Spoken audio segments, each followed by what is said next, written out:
أهلا ومرحبا بكم مشاهدينا الكرام في هذا الخبر الجديد. هل ستكون الدراسة غدا الثلاثاء؟ لكن قبل البدء لا تنسوا دعم المقطع بلايك والاشتراك في القناة وتفعيل زر الجرس ليصلكم كل جديد أخبار الجزائر. هام جدا لجميع التلاميذ، هل ستكون الدراسة غدا الثلاثاء؟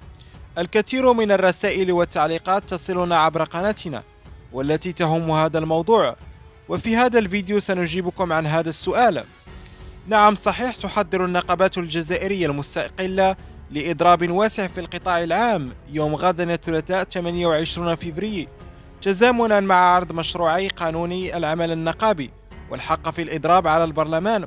وتتمسك السلطات بالمقابل بهذين القانونين، نافية أي إخلال في الحق بالعمل النقابي الذي يكفله الدستور وفق ما ورد في تصريحات الرئيس عبد المجيد تبون الأخيرة.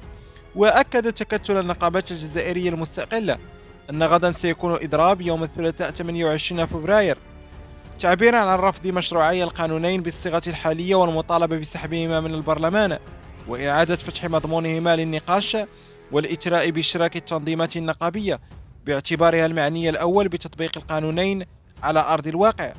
كل الأخبار الرسمية والحقيقية تجدونها على قناتكم إمبراطورية التعليم الجزائرية، وسيتم نشر أي جديد بخصوص هذا الموضوع في قناتنا.